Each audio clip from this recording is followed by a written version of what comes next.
The strained China-Japan ties are at the risk of worsening further during a parliamentary meeting on the 7th of November. The Japanese Prime Minister Sane Takaichi claimed that a Taiwan emergency could constitute what she called a survival-threatening situation for Japan. And this, she said, will allow Japan to exercise its right to collective self-defense. Now, China called the Japanese Prime Minister's remarks as nothing less than provocative and said that her comments on Taiwan have trampled on international justice, challenged the post-war international order and severely undermined the China-Japan ties. I must stress once again that the Taiwan question is China's internal affair that brooks no external interference. The Japanese side should immediately cease interfering in China's internal affairs, stop provoking or crossing the red line, and refrain from moving further down the wrong path.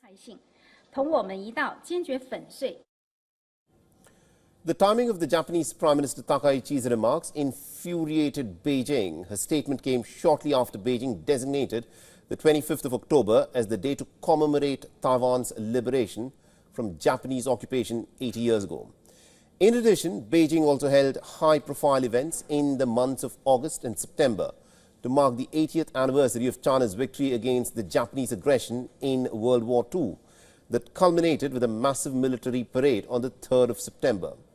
Now, Takaichi, who is a hardline nationalist who took office less than a month ago, also infuriated Beijing by publicizing her meeting with a Taiwanese representative at a regional summit in Seoul in early November.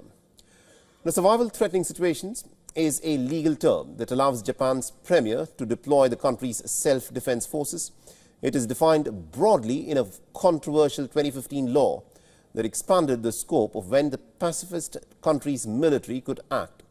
The law, which marked a drastic shift in Japan's post-war security policy, was met with large protests at the time. Now, the current diplomatic row over the Taiwan issue is, however, not new. In April 2023, the then Japanese Prime Minister Fumio Kishida had told the parliament that peace and stability in the Taiwan Strait is important not just to Japan's security, but also to the stability of the entire international community. In December 2021, the former Prime Minister Shinzo Abe's remarks had elicited a harsh reaction in Beijing, including an emergency meeting with Japan's ambassador to China.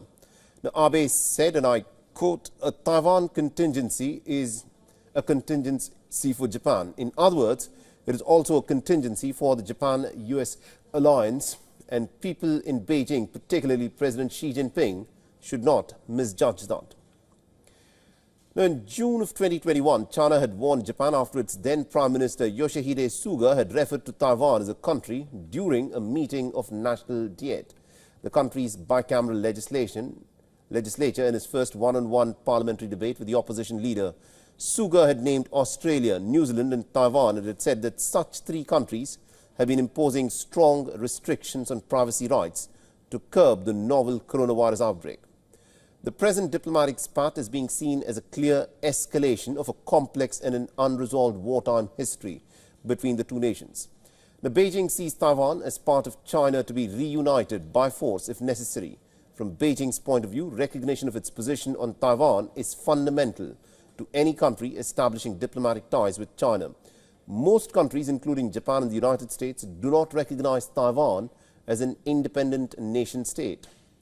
The United States is opposed to any attempt to take the self-ruled island by force and has committed military aid to Taiwan.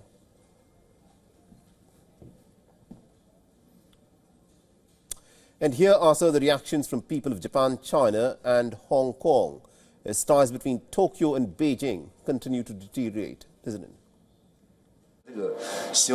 I hope China-Japan relations can recover soon. When they do, travel can resume. As long as relations improve, travel will not be affected in any way.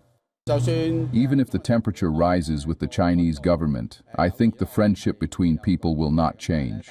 I think we need to respect each other's culture because Japanese people place importance on procedures and rules.